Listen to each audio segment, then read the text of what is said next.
Děti. Mladí hasiči ze Záboří nad Labem si pro vás připravili vánoční pohádku.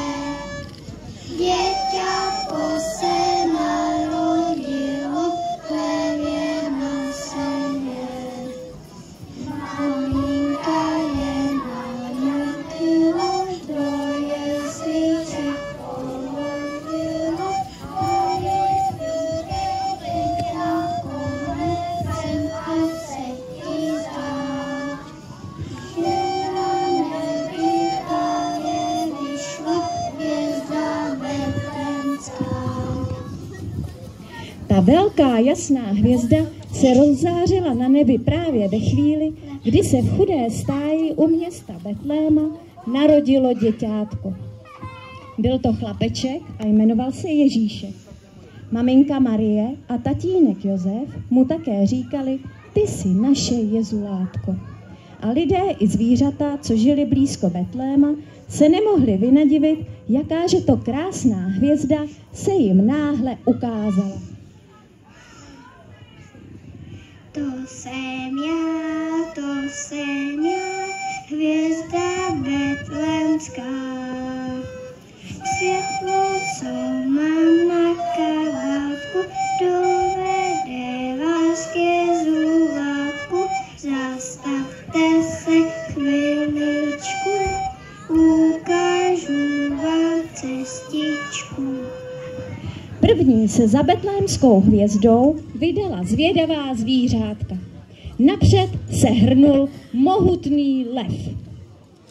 Za ním chytrá liška. Pak plachý zajíček Ušáček. Potom moudrá sova. Upovídaná vrána.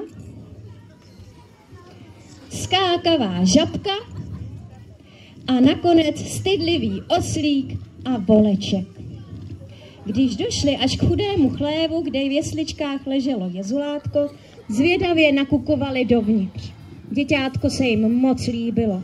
Všichni ho hned chtěli hlídat a chránit, kdyby mu chtěl někdo náhodou ublížit. Jenže kdo by to měl být? Lev zařval: hlídat budu já jsem.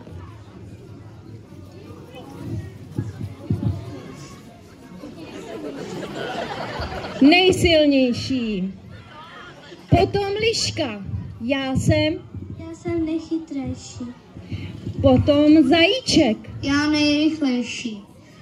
Potom sova: Já nejvůžejší. Potom vrána: Já nejkrásnější. a potom žabka. Já skákavá. Křičeli a začali se mezi sebou strkat a hádat. Jezulátko sebou nespokojeně vrtělo v jesličkách a betlémská hvězda spustila z hurta. Nevidíte, co se stalo, děťátko se polekalo, neposlouchá říkanky, natahuje mu dánky. Co tu všichni rád myslíte, že se ani nestydíte, zapište si za uši, hlučeti se nesluší. Ale zvířátka jakoby neslyšela.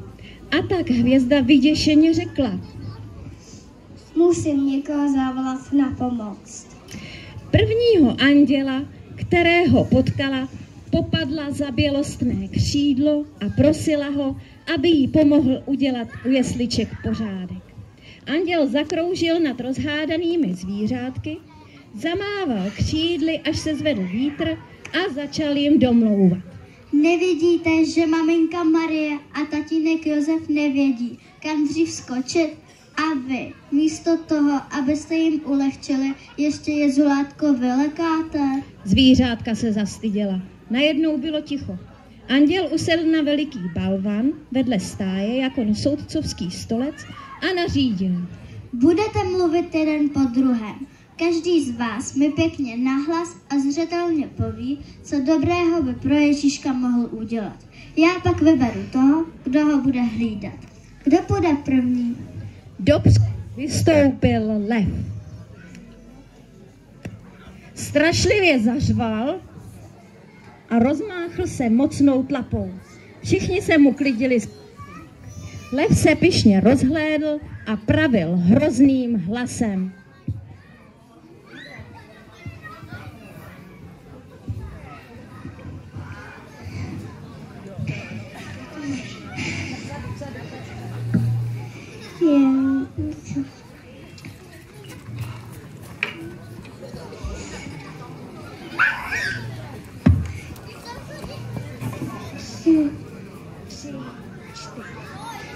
Jen já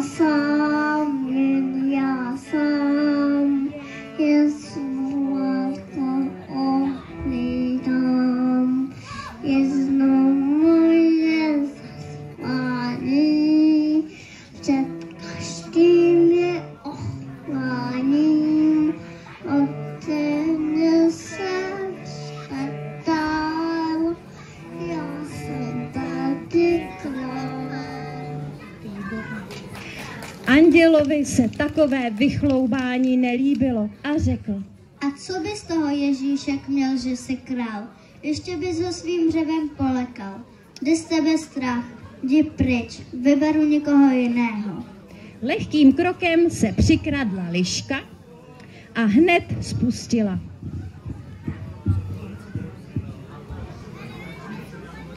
Já jsem liška, chytrá liška, troufnu si i na Ježíška. Heč a heč, heč a heč, to je liščí řeč. Já jsem klesna, já jsem chytra, chytrá dnes i zítra, chytra. Heč a heč, heč a heč, to je liščí řeč. Andělovi se ani liška nezamlouvala. Hezká jsi a možná i chytrá, ale moc se vytahuješ. S tebou by Ježíšek nic kloudného nepochytil. Tebe taky nevyberu. K andělskému trůnu přihopkal zajíc. Ty bys chtěl také hlídat Ježíška, zajíčku? Ano, chtěl a ještě bych ho naučil utíkat. Ten, kdo správně peláší, zatím se jen zapráší. Poslouchej mě, člověče, vyhraje, kdo uteče. Poslouchej mě, člověče, vyhraje, kdo uteče. Stará dobrá pravda je, kdo uteče, vyhraje. Zajít a hlídat Ježíška, to by to dopadlo. Někdy by něco zašuštělo a byl by ten tam. Tebe taky nevyberu. Anděl se rozhlížel po zbývajících zvířátkách a ze stromu slétla sova.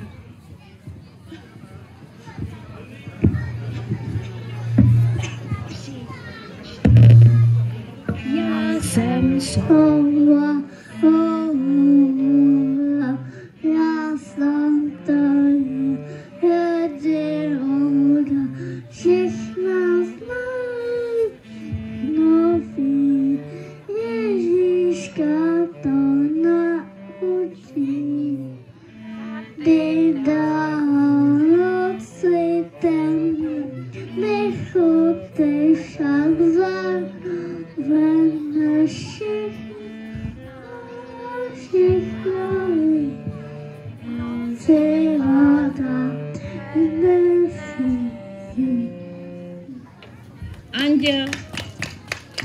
Anděl se zarazil. To by nešlo, milá sovo. V noci musí jezulátko spát a ne poslouchat tvoje rady a moudra. Tebe taky nevyberu.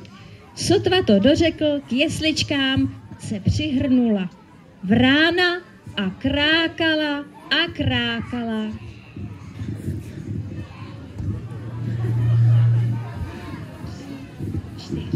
Každá zamlčená vrána káká z večera i z rána.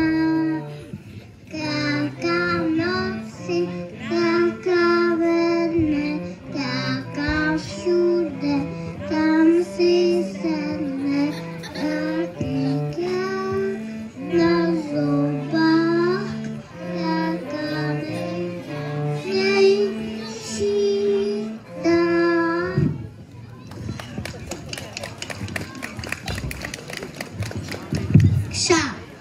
Anděl odehnal hlučnou vránu. Kdy pak by asi jezulátko spalo, kdybys mu v noci rád musela u jesliček. Jsi hrozně ukrákaná, tebe taky nevyberu. A dopředu přiskákala žabka.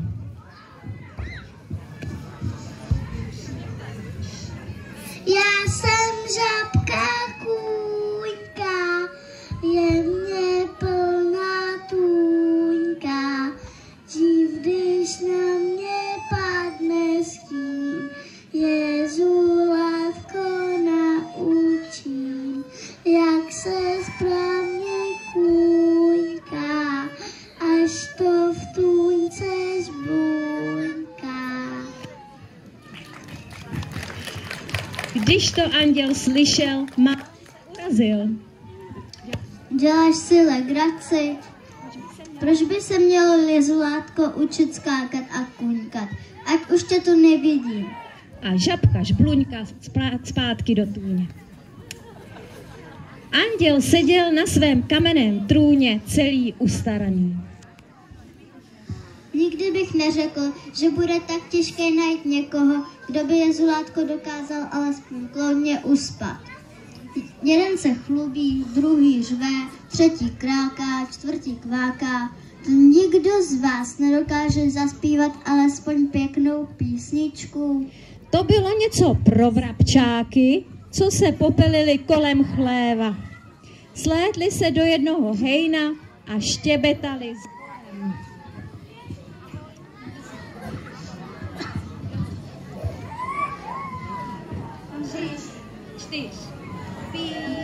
Píp, píp, my zpíváme líp. Píp, píp, píp, vyspíváme líp. Čimčarára,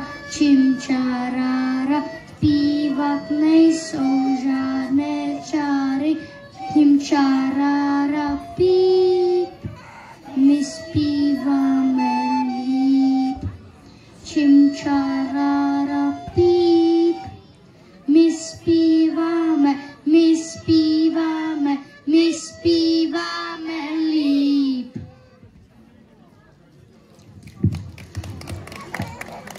Ticho. Anděl si zacpal oči a křídlem se ohnal po rozhádaném hejnu. Vrabčáci se rozlétli na všechny strany, jako když do vrabců střelí. Anděl se marně rozhlížel.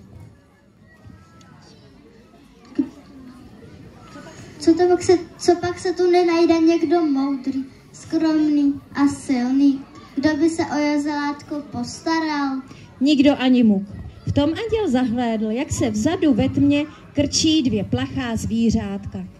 Poslal betlémskou hvězdu, aby na ně posvítila. Stál tam malý šedivý oslík a voleček hnědý jako čerstvě vyloupnutý kaštánek.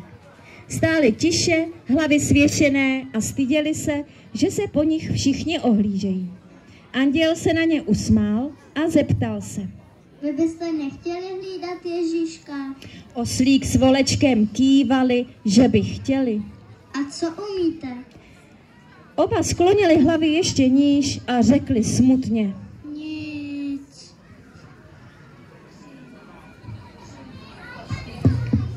Vstanem denně časně z rána, musí to tak být.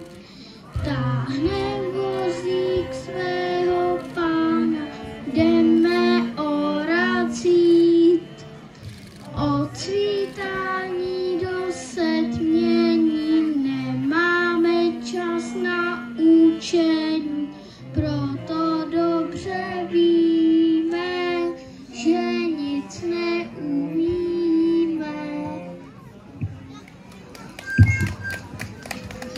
Vy, že nic neumíte, vždyť bez vás by se váš pán...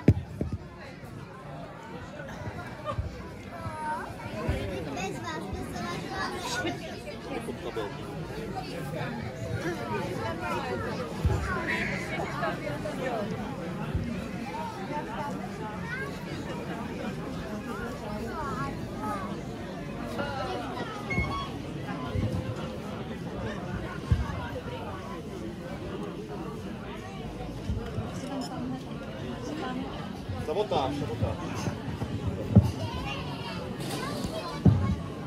Vždyť bez vás by se váš pán neobešel ani den.